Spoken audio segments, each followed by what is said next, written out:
இனிய விண் தொலைக்காட்சி நேயர்களே, காலை வணக்கம். மார்கழி மாதம் 25வது நாள், 25வது பாசுரம். இங்கே கண்ணன் எம்பெருமான் ஆயர்பாடியிலே எப்பொழுது அவர் வளர்ந்தார் என்பதை மிக அழகாக இங்கே ஆண்டாள் பதிவு செய்கிறார். ஒருத்தி மகனாய் பிறந்து ஓரிரவில் ஒருத்தி மகனாய் ஒளித்து வளர, தருக்கிலானாகி தான் தீங்கு நினைத்த கருத்தை பிழைப்பித்து கஞ்சன் வயிற்றில் நெருப்பு என நின்ற நெடுமாலே, உன்னை அறிந்தித்து வந்தோம் பறைதறியாகில் திருத்தக்க செல்வமும் சேவகமும் யாம்பாடி வருத்தமும் தீர்ந்து மகிழ்ந்தேலோர் எம்பாவாய். ஒருத்தி மகனாய் பிறந்து ஓரிரவில் ஒருத்தி மகனாய் ஒளித்து வளர. கம்சனுடைய நண்பர்தான் இந்த வாசுதேவர். கம்சன் தன்னுடைய தங்கையாகிய தேவகியை வசுதேவருக்கு மணமுடித்து கொடுக்க விருப்பம் கொள்கிறான். வசுதேவருக்கும் தேவகிக்கும் திருமணம் நடக்கிறது. கம்சனுக்கு அளவில்லாத மகிழ்ச்சி. வசுதேவரையும் தேவகியும் தன்னுடைய தேரிலே ஏற்றி தன்னுடைய அரண்மனைக்கு அழைத்து கொண்டு வருகிறான். அப்படி வருகின்ற சமயத்திலே அங்கே ஒரு அசிரிய வாக்கு சொல்கிறது, கம்சனே, தேவகிக்கும் வசுதேவருக்கும் பிறக்கின்ற 8வது குழந்தை உன்னை கொல்வான் என்று ஒரு அசிரிய வாக்கு சொல்கிறது.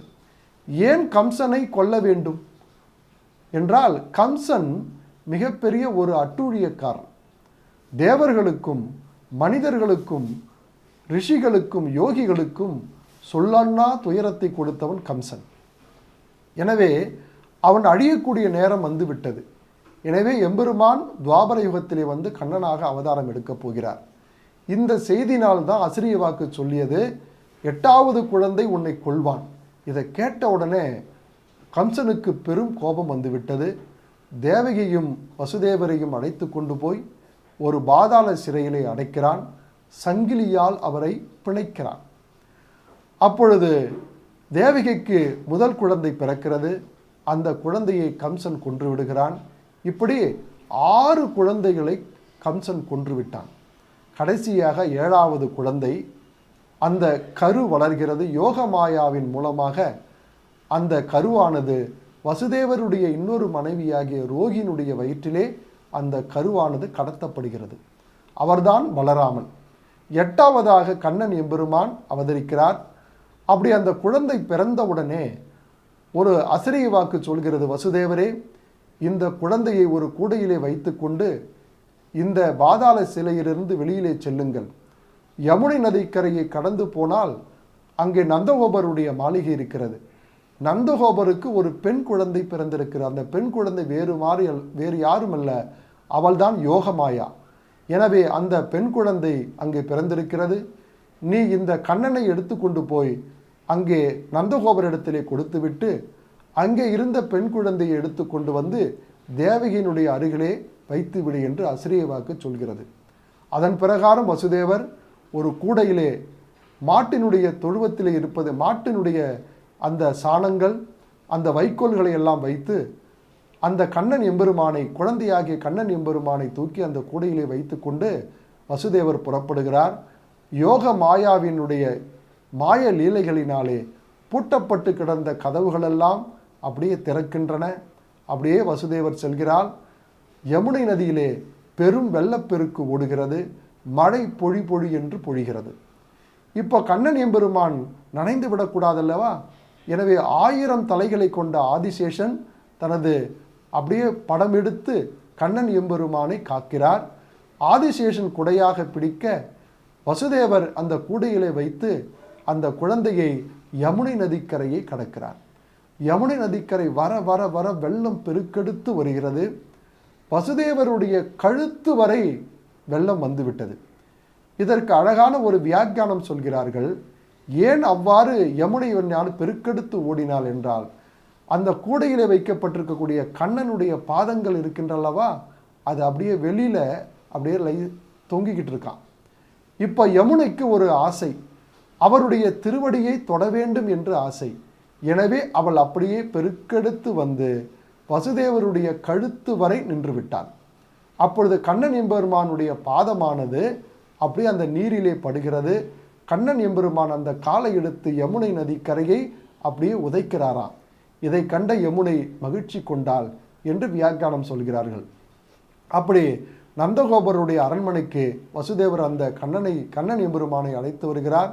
கூடையிலே வந்த கண்ணனை நந்தகோபரிடத்தில் ஒப்படைத்துவிட்டு யசோதைக்கு பிறந்த அந்த யோகமாயாகிய பெண் குழந்தையை வசுதேவர் வாங்கி கொண்டு மீண்டும் அரண்மனையிலே கொண்டு வந்து அந்த குழந்தையை தேவகியினுடைய அருகிலே வைத்து விடுகிறார். இதுதான் இந்த பாடலை ஒருத்தி மகனா பிறந்து ஓரிரவில் ஒரே இரவில் வேறொரு ஒருத்தியினுடைய மகனாக கண்ணன் வளர்கிறான். அதாவது தேவகிக்கு பிறந்த கண்ணன் ஓர் இரவிலே இடமாற்றம் செய்யப்பட்டு யசோதையின் மகனாக வளர்கிறான். அப்படி வளர்கின்ற அந்த கண்ணன் மீது சகிக்க முடியாத பெரும் கோபத்தை கொண்டான் கம்சன். தருக்கிலான் ஆகி அவனால் சகித்து கொள்ள முடியவில்லை. தேவகிக்கு பிறந்த 6 குழந்தைகளை நாம் கொன்றுவிட்டோம். ஆனால் 7வது குழந்தையினுடைய கர்ப்பமானது, அந்த குழந்தையை அந்த தாயினுடைய வயிற்றில், தேவகியினுடைய வயிற்றில் இருந்த அந்த கர்ப்பமானது ரோகிணிக்கு கடத்தப்படுகிறது. வசுதேவருடைய இன்னொரு மனைவி ரோகிணி தேவி, அவர்களுக்கு அந்த குழந்தை, அந்த கருவானது கடத்தப்படுகிறது. இது அறியவில்லை அந்த கம்சன். ஆனால் 8வது அவன் நினைத்து கொண்டதான் 7வது குழந்தையும் கர்ப்பம் கலைந்து விட்டது என்று நினைத்தான். ஆனால் 8வது குழந்தை இப்பொழுது பிறந்திருக்கிறது, எனவே அதை நாம் கொல்ல வேண்டும் என்று கம்சன் தேவகி இருக்கின்ற இடத்துக்கு வருகிறான். அப்படி சகிக்க முடியாமல் கடைசியில் யோகமாயாதான் என்று அவன் உணர்கிறான். கண்ணன் எம்பெருமான் ஆயர்பாடியிலே நந்தகோபருடைய மாளிகையிலே வளர்கிறான் என்பதை அறிந்து அவனை சகித்து கொள்ள முடியாமல் அவன் என்ன செய்கிறான்னா, பல்வேறு விதமான தீங்குகளை கண்ணனுக்கு செய்கிறான் அந்த கம்சன். கருத்தை பிழைப்பித்து கஞ்சன் வயிற்றில் எல்லா விதமான தீய செயல்களையும் பயனற்று போகக்கூடிய வகையில் கண்ணன் எம்பெருமான் அதையெல்லாம் ஒரு தூசியை ஊதி விடுவதைப் போல எல்லாவற்றையும் ஊதி விடுகிறார் கண்ணன். எல்லா அசுரர்களையும் கொள்கிறார். தேனுகாசூரன், சகடாசூரன், இப்படி வச்சியாசூரன், கபிதாசூரன், பூதகி, எந்தெந்த அசுரர்களை அவன் ஏவினானோ, சானூரன், இப்படி எல்லா அசுரர்களையும் கண்ணன் எம்பெருமான் வதம் செய்தார். எல்லாம் பயனற்றதாக அவர் மாற்றிவிட்டார். மாற்றிவிட்டு கஞ்சன் வயிற்றில் நெருப்பு என நின்ற நெடுமாலே, அந்த கம்சனுடைய வயிற்றிலே கண்ணன் எம்பெருமான் நெருப்பு என நின்றார். கம்சனுக்கு கண்ணனை நினைத்தாலே அப்படியே வயிறெல்லாம் அப்படியே ஒரு மாதிரி உதறலோடு ஒரு நெருப்பு வயிற்றுக்குள்ள இருந்தால் எப்படி இருக்கும், அதை போல அவஸ்தையை கம்சன் அனுபவித்தான். எனவே நெருப்பு என நின்ற நெடுமாலே உன்னை அருந்தித்து வந்தோம், உன்னை பாடி உன் நினைவாகவே நாங்கள் வந்திருக்கிறோம் கண்ணா, எங்களுக்கு நீங்கள் பறை தருதியால் எனக்கு உன்னுடைய அருளை நீங்கள் தரமாட்டீர்களா என்று ஆயர்குல பெண்கள் கேட்கிறார்கள். அருந்தித்து வந்தோம் பறை தருயாகில் திருத்தக்க செல்வமும், வைகுந்தத்திலே எம்பெருமான் திருமகளோடு வாசம் செய்கிறார். அந்த திருமகளே விரும்பக்கூடிய அளவுக்கு பெரும் செல்வத்தை உடையவர் நம்முடைய எம்பெருமான் நாராயணன்.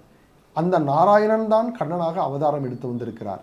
எனவே உன்னுடைய செல்வத்தினுடைய சிறப்பை நாங்கள் புகழ்ந்து பாடுவதா, உன் சேவகமே உன்னுடைய வீரத்தை நாங்கள் பராக்கிரமத்தை புகழ்ந்து பாடுவதா, யாம் பாடி வருத்தம் தீர்ந்து கண்ணா உன்னை புகழ்ந்து பாடுவதினாலே, உன் அருளை நாங்கள் பெற்றதினாலே எங்களுடைய துயரமெல்லாம் கலைந்து விட்டது, நாங்கள் இப்போ மகிழ்ச்சியிலே திளைக்கிறோம் கண்ணா என்று இந்த ஆயர்குல பெண்கள் எல்லாம் பாடுவதாக இந்த 25வது பாசுரம் அமைகிறது. ஆண்டாள் திருவடிகளே சரணம், அடியேன் சரணம்.